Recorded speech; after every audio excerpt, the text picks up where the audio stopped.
Porter un BIP nécessite-t-il de trouver des partenaires européens? Eh bien, oui, c'est important qu'il y ait progressivement cette culture qui crée des liens, des connaissances avec des collègues dans différents instituts universitaires. Porter un BIP prend trop de temps.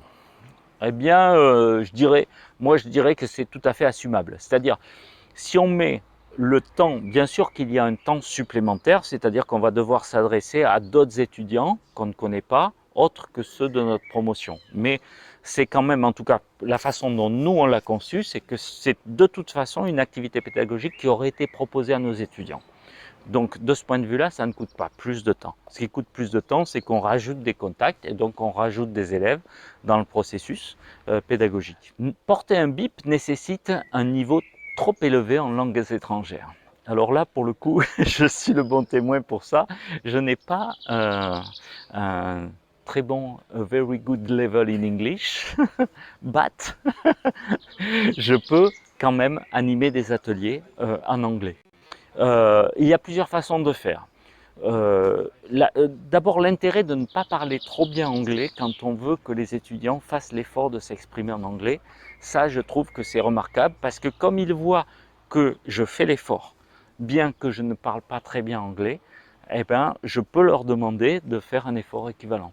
Si je parlais très très bien anglais lors de la présentation, je pense que personne n'oserait derrière s'exprimer.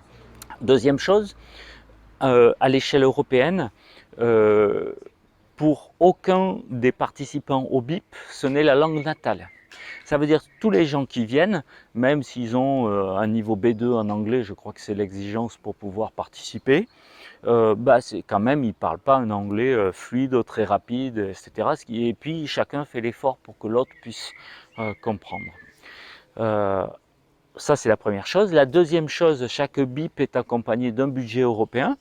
Et rien n'empêche, par exemple, sur les phases d'évaluation ou sur certaines phases où l'équipe pédagogique a besoin d'être accompagnée, de rémunérer un intervenant qui a cette caractéristique d'être anglophone.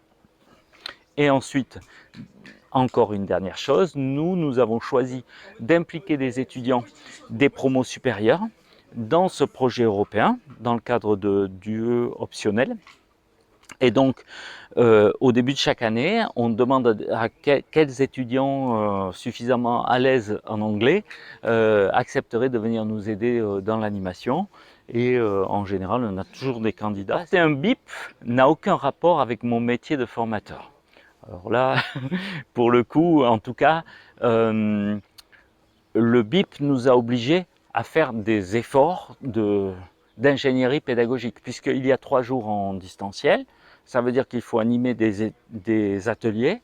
On utilise des sessions de visioconférence avec des petites salles et puis des outils interactifs avec des temps où les étudiants jouent à un serious game ou consultent une vidéo et puis des temps en groupe pour faire une synthèse.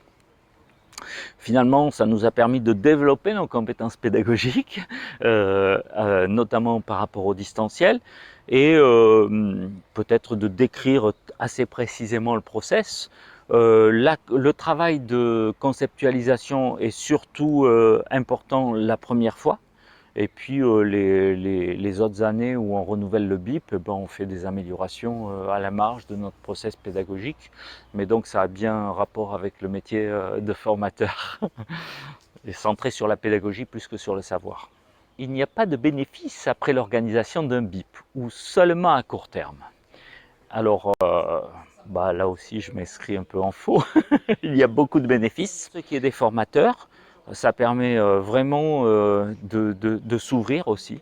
Parce qu'en fait, j'en sais rien, ça sera viré pour tous les métiers, mais si on parle du diagnostic kinésithérapique, eh bien, est-ce que je partage la même définition du diagnostic kinésithérapique avec mes collègues belges, croates, etc. Et c'est la même chose en soins infirmiers où j'ai pris l'exemple du diagnostic, mais peu importe le sujet du soin, mais ça permet aussi de voir ce qui se fait dans d'autres pays, ce qui est enseigné dans d'autres pays. Donc ça, c'est vraiment un bénéfice important et pour les formateurs et pour les étudiants. Et ensuite, ça crée un vrai réseau à l'international. Aujourd'hui, j'ai des collègues dans différents pays que je peux appeler directement, joindre, on va se parler très facilement et donc on peut organiser des choses ensemble très facilement. Ah oui, je referai tout.